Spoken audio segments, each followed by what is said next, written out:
എൻ്റെ വീഡിയോ കണ്ടുകൊണ്ടിരിക്കുന്ന എല്ലാ അമ്മപ്പങ്ങന്മാർക്കും വുമൺസ് ഡേ ആശംസകൾ. ഹലോ തുളസിക്കാണേ, നമുക്ക് ഇടിയിലാണ്. ഇത് ഞായറാഴ്ച തുടർന്ന് പ്രബലന്റെ കടയിൽ നിന്ന് വിക്സ് മിഠായി വാങ്ങിട്ടാണ്. തൊണ്ട വേദന എടുത്തിട്ട് പനിയുണ്ട്. നേരെ പോയത് ക്യാപ്റ്റനെ പറ്റി കേട്ടാ. ക്യാപ്റ്റൻ അനിയത്തിയുടെ പിള്ളേർ വന്നിട്ടുണ്ട്. കുറെ നാളായി അവരെ കണ്ടിട്ട്. എന്റെ വീടിന്റെ ഫ്രണ്ടിലെല്ലാം കണിക്കൊന്നും ഉണ്ടായി തുടങ്ങിട്ടാ. വിഷുവിന് ഇത് കിട്ടോ ഇല്ലെന്ന് സംശയം തന്നെയാണ്. ഇന്ന് ഞായറാഴ്ച ഫുള്ള് റഷായിരുന്നു. ചുക്കാപ്പി കുടിച്ചു, മാറണില്ല പനി. ഇന്ന് ആകെ പൊട്ട ദിവസമായിരുന്നുട്ടാ. പനി പിടിച്ചു, വണ്ടിയുടെ ബാറ്ററി പോയി. അയ്യോ, സുമയാട്ട വന്നിട്ടാണ് ബാറ്ററി ശരിയാക്കണത്. അങ്ങനെ ഉച്ചയാകുമ്പോൾ കിടന്നിട്ടാ എനിക്ക് 4 മണി 4:30 ആകുമ്പോഴാ ക്ഷീണം കാരണം. അമ്മ പറമ്പ് മൊത്തം വൃത്തിയാക്കുന്നുണ്ട് ഞായറാഴ്ചയായിട്ട്. അങ്ങനെ വൈകിട്ട് എൻ്റെ കൊച്ചു സബ്സ്ക്രൈബേഴ്സ് എന്നെ കാണാൻ വന്നിട്ടാ. ഇത് എൻ്റെ കൊച്ചു സബ്സ്ക്രൈബേഴ്സ് ആണ്. ഈ കാണാൻ വന്നതിൽ ഭയങ്കര സന്തോഷമായി.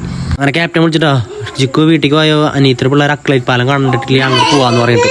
അങ്ങനെയാണ് അക്ലൈറ്റ് പാലത്തിലേക്ക് പോയിക്കൊണ്ടിരിക്കുകയാണ്. അങ്ങനെയാണ് അക്ലൈറ്റ് പാലത്തേക്ക് എത്തി. ഞായറാഴ്ച ആയിട്ട് ഒരു അക്ലൈറ്റ് പാലത്തിൽ ഭയങ്കര തിരക്കുറവായിരുന്നു. അവന്റെ കുറുമ്പുണ്ടാവും, എവിടെയും പഠിക്കാണ്ട് ഡാൻസ് കളിക്കാണ്ട് നിൽക്കുക. പിന്നെ അവിടെ പോയപ്പോഴേ സൂര്യാസ്തമയം ഉണ്ടായിരുന്നില്ല, ആൾക്കാരുണ്ടായിരുന്നില്ല. അതുകൊണ്ട് ഒരു എയിമിലായിരുന്നു സംഭവം. എന്തൊക്കെ പറഞ്ഞാൽ അക്ലൈറ്റ് പാലത്തിന്റെ മേലെന്നുള്ള അടിക്കുള്ള വ്യൂ സൂപ്പർ തന്നെയാണ്. ഫോട്ടോ എടുക്കാൻ വേണ്ടി അവന്റെ വ്യത്യസ്തമായ പോസ്റ്ററാണ് അവൻ കാണിച്ചുകൊണ്ടിരിക്കുന്നത്.